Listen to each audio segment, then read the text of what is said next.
Thermodynamics. ठीक है, तो केमिस्ट्री में जो चैप्टर है आपका थर्मोडायनेमिक्स, ये बहुत ही इंपॉर्टेंट चैप्टर है। चाहे आप सिंपल एग्जाम्स की बात करो या फिर एंट्रेंसेस की बात करो, ये बहुत ही इंपॉर्टेंट टॉपिक है। थर्मोडायनेमिक्स दो वर्ड्स के, जो कि ग्रीक हैं, दो ग्रीक वर्ड्स के कॉम्बिनेशन से बना हुआ है, thermos and dynamics, where thermos means heat and dynamics means motion. ठीक है, तो आप कह सकते हैं कि केमिस्ट्री का वो पोर्शन जो थर्मोडायनेमिक्स से रिलेटेड है, या केमिस्ट्री का जो थर्मोडायनेमिक्स चैप्टर है, ये किसके साथ डील करता है? ये डील करता है मोशन ऑफ हीट के साथ। किसके साथ डील करता है? मोशन ऑफ हीट के साथ डील करता है। आपका जो केमिस्ट्री का जो थर्मोडायनेमिक्स है, या आपका जो केमिकल थर्मोडायनेमिक्स है, ये कुछ क्वेश्चन से रिलेटेड या क्वेश्चन से कंसर्न है। कौन क्वेश्चन है? वो क्वेश्चन है, पहला क्वेश्चन आपके सामने ये रखता है कि When two or more substances are put together, will they react? दो सबस्टांस या दो से ज़्यादा सबस्टांसेस को आपने एक सिस्टम में रखा, एक जगह पे रखा, और वो देखना है आपको कि वो रिएक्ट कर रहे हैं या नहीं कर रहे हैं। रिलेटेड ये आपको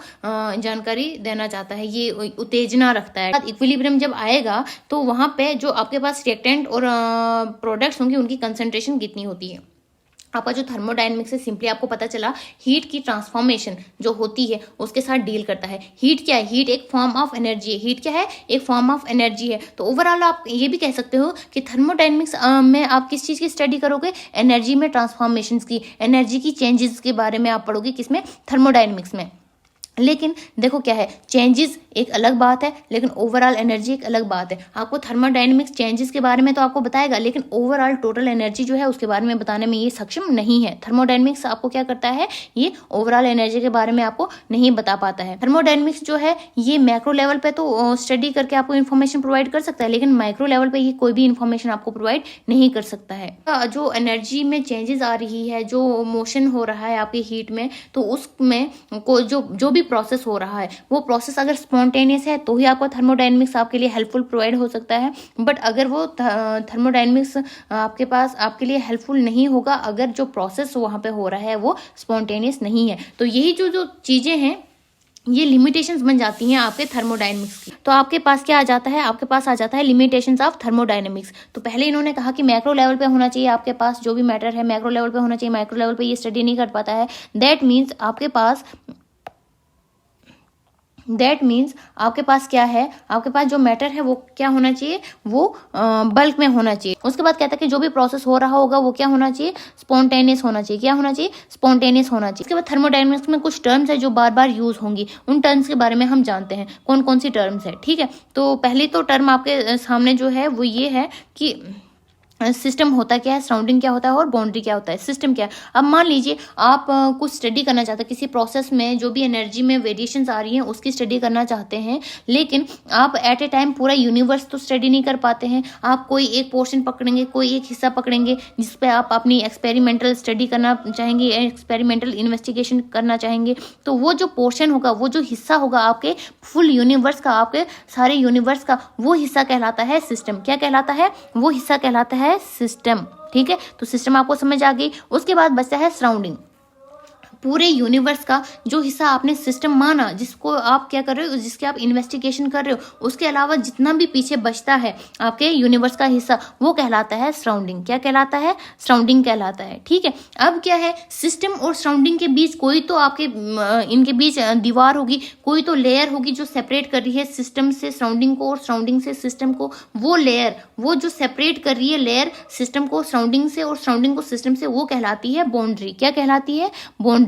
तो आप क्या कह सकते हो? सिस्टम क्या है? System is defined as a specified part of the universe which is under experimental investigation. ठीक है, तो ये क्या है? सिस्टम की डेफिनेशन है। उसके बाद क्या कहते हैं? Rest of the universe. Rest of the universe जो इंटरेक्ट करता है आपके सिस्टम के साथ कहलाता है सराउंडिंग।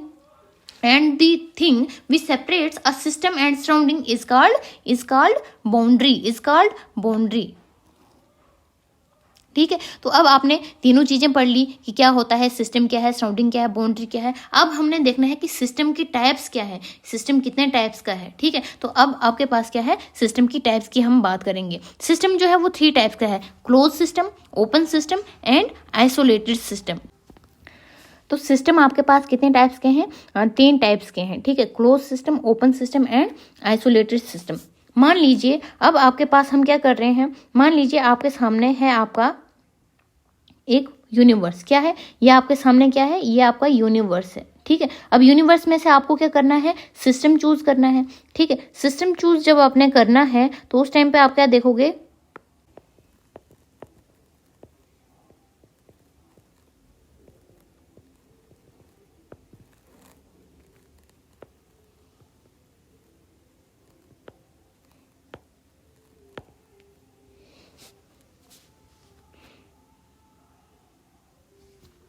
आपके पास क्या है, सराउंडिंग भी आ गया, सिस्टम भी आ गया। ठीक है, तो यहाँ पे अब आपको क्या करना है, बाउंड्री भी लानी है। तो जब आप बात करते हैं क्लोज सिस्टम की, तो इसमें जो आपकी बाउंड्री होगी वो सारी की सारी क्या होगी, बंद होगी। क्या होगी, बंद होगी। तो आपको क्या करना है, आपको क्लोज दिखानी है अपनी बाउंड्री। ठीक है, आपकी ये जो बाउंड्री है ये क्या होगी, ये होगी आपकी क्लोज बाउंड्री। लेकिन देखियो, आपको क्लोज और इंसुलेटेड में समझ होनी चाहिए। यहाँ पे क्लोज सिस्टम में आपकी जो बाउंड्री है वो क्लोज तो होती है, जिसकी वजह से आपका पूरा सिस्टम जो है वो इजीली सराउंडिंग के साथ इंटरेक्ट नहीं कर पाता है। यानी इसके अंदर, सिस्टम के अंदर जो भी आपके पास मैटर होगा, जितना भी अमाउंट होगा मैटर का, वो सराउंडिंग के साथ इंटरेक्ट नहीं कर पाएगा। ठीक है, लेकिन यानी वो बाहर नहीं आ पाएगा। लेकिन जो एनर्जी होगी वो लॉस हो सकती है विद टाइम। ठीक है, आपने इसको एनर्जी पूरा प्रोसेस क्या कर दिया, उसके बाद इसके अंदर जो एनर्जी होगी वो धीरे धीरे टाइम के साथ क्या हो जाती है, वो एनर्जी चेंज हो जाती है आपके सराउंडिंग के साथ। ठीक है, तो आपके पास क्लोज सिस्टम की डेफिनेशन क्या आ जाएगी, क्लोज सिस्टम की डेफिनेशन आपके सामने आती है कुछ इस तरीके से।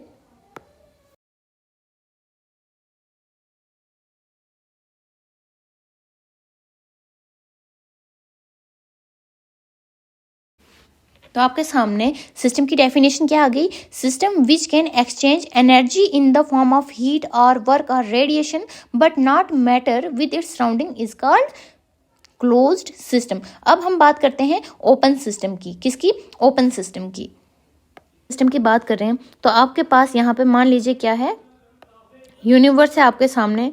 ठीक है, अब इस यूनिवर्स में से आपको क्या करना है, सिस्टम चूज करना है। ठीक है, तो मैंने सिस्टम चूज किया सिस्टम हमने चूज यहाँ पे। ठीक है, ये आपका क्या है, सिस्टम है। सिस्टम और आपके सराउंडिंग के साथ क्या होता है, सिस्टम और सराउंडिंग के साथ आपके पास क्या होता है, एक बाउंड्री होती है। क्या होती है, बाउंड्री होती है। तो हमें अब वो बाउंड्री, अब बात सिस्टम की क्या हो रही है, ओपन हो रही है। यानी अपने सिस्टम को सराउंडिंग के साथ इजीली क्या देना है, इंटरेक्ट होने देना है। ठीक है, इसीलिए हम क्या करेंगे, बाउंड्री क्या है, ओपन रखेंगे। ठीक है, ओपन जैसे ही हमने रखा, अब इसमें क्या हो जाएगा, इसमें आपके पास क्या होगी, एनर्जी तो ईजिली आपके इसके साथ इंटरेक्ट कर पाएगा। एनर्जी क्या है, इजीली इंटरेक्ट कर पाएगा और आपका जो मैटर है वो भी इजीली आ जाएगा बाहर। ठीक है, इतना आपको समझ आ गया। तो अब अगर आपको डिफाइन करना होगा कि ओपन सिस्टम है क्या चीज, तो आप क्या लिखोगे, आप कुछ इस तरीके,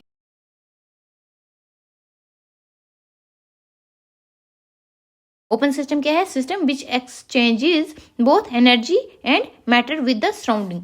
ठीक है, अब तीसरा आपके पास बचा आइसोलेटेड सिस्टम। क्या बचा, आइसोलेटेड सिस्टम। ठीक है, तो आइसोलेटेड सिस्टम में भी आप क्या शो करोगे, पहले यूनिवर्स देखोगे, यूनिवर्स में से सिस्टम और सराउंडिंग देख लोगे। उसके बाद जो बाउंड्री है उसको क्या करना है, वो देख लेना है। ये आपके सामने क्या आ गया, ये आपका यूनिवर्स आ गया। ठीक है, इस यूनिवर्स में आपको क्या देखना है, यूनिवर्स में आपने देखना है कि आपके पास क्या है, आपके पास सिस्टम भी है और सराउंडिंग भी है। ये आपके पास सिस्टम बन गया और पीछे जो बचा है वो आपका सराउंडिंग है। ठीक है, सिस्टम और सराउंडिंग के बीच आपके पास बाउंड्री भी होती है, लेकिन यहाँ पे बाउंड्री क्या कह रहे हैं, ये आइसोलेटेड, यानी आपकी जो बाउंड्री होगी वो आइसोलेटेड रहनी चाहिए। ठीक है, तो आपकी जो बाउंड्री थी वो आइसोलेटेड कर दिया हमने किसी चीज के साथ। अब यहाँ पे क्या होगा, यहाँ पे जो भी सिस्टम के अंदर का मैटर होगा वो ना ही एनर्जी लॉस कर पाएगा और ना ही अमाउंट अपना कुछ एक्सचेंज कर पाएगा अपने सराउंडिंग के साथ। यानी यहाँ पे किसी भी चीज का लॉस नहीं होगा। ठीक है, नीदर एनर्जी नॉर मैटर। तो हम आइसोलेटेड सिस्टम को कैसे डिफाइन करेंगे, इसकी एग्जाम्पल देखिए। आइसोलेटेड सिस्टम की आपके सामने जो बेस्ट एग्जाम्पल रहती है वो होती है आपके थर्मस फ्लास्क की। ठीक है, तो चलिए डेफिनेशन लिख देते हैं अपने आइसोलेटेड सिस्टम की।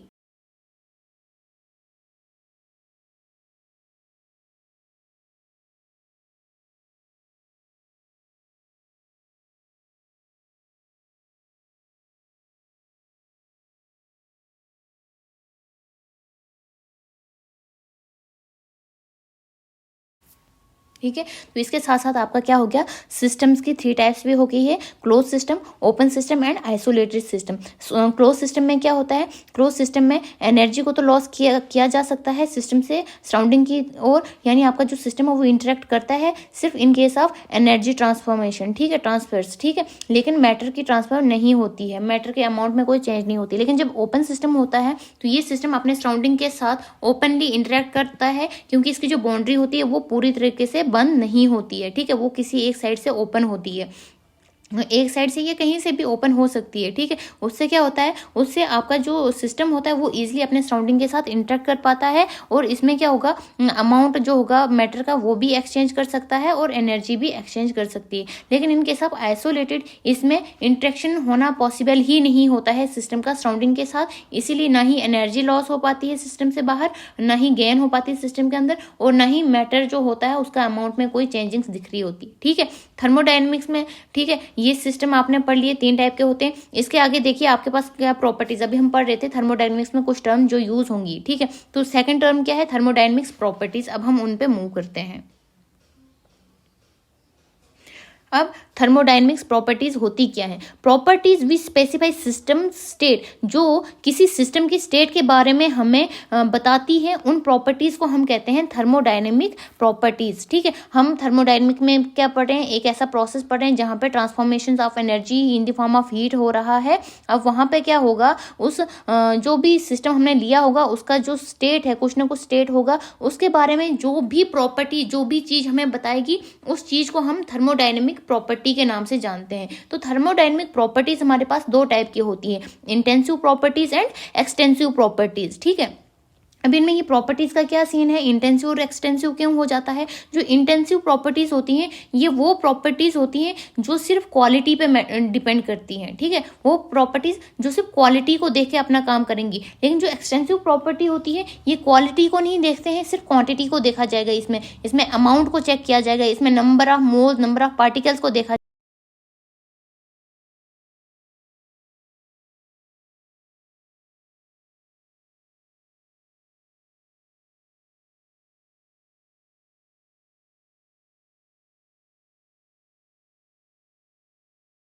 ठीक है, properties which do not depend upon the quantity of matter present in the system are called intensive properties, ठीक है, जो क्वांटिटी पे नहीं, जो अमाउंट पे डिपेंड नहीं करेंगे वो प्रॉपर्टीज। जैसे एग्जांपल आपके सामने मैंने रखी, बॉइलिंग पॉइंट है और मेल्टिंग पॉइंट है, ठीक है। अब बात करते हैं एक्सटेंसिव प्रॉपर्टीज की।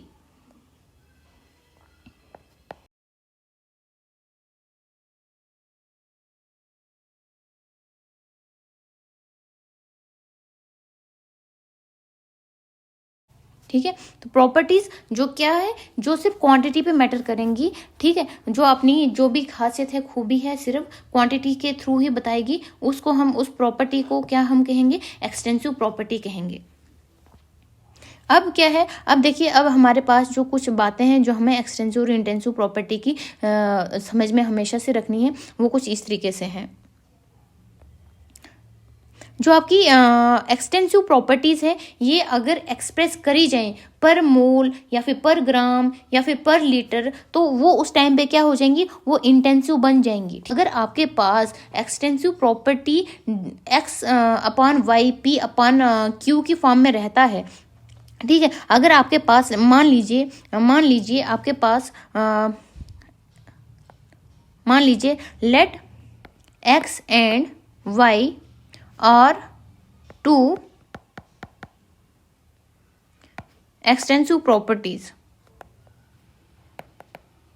ठीक है, एक्स और वाई क्या है, 2 एक्सटेंसिव प्रॉपर्टी। लेकिन अगर आप उसको एक्स अपन वाई की फॉर्म में लिखोगे, ये अब ओवरऑल एक प्रॉपर्टी बन जाएगी, ठीक है, ओवरऑल ये एक प्रॉपर्टी बन जाएगी। लेकिन अब ये प्रॉपर्टी जो होगी इंटेंसिव होगी, ये प्रॉपर्टी क्या हो जाएगी, इंटेंसिव हो जाएगी, अब ये एक्सटेंसिव नहीं रहेगी, ठीक है। जैसे मास पर यूनिट वॉल्यूम, ठीक है, मान लीजिए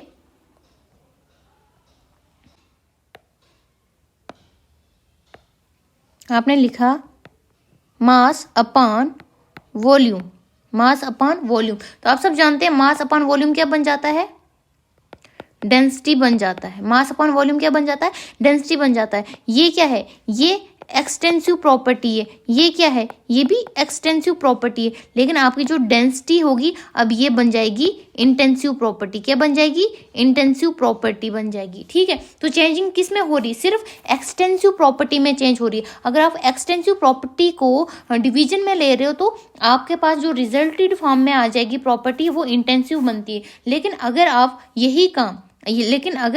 यही काम किसी इंटेंसिव प्रॉपर्टी के साथ करते हो तो वहां पे आपके साथ ऐसा कुछ भी नहीं होता है। ठीक है, बाद अब हम क्या करेंगे, आपके सामने एक टेबुलेटेड फॉर्म में लाएंगे एक्सटेंसिव और इंटेंसिव प्रॉपर्टीज की कुछ एग्जांपल्स।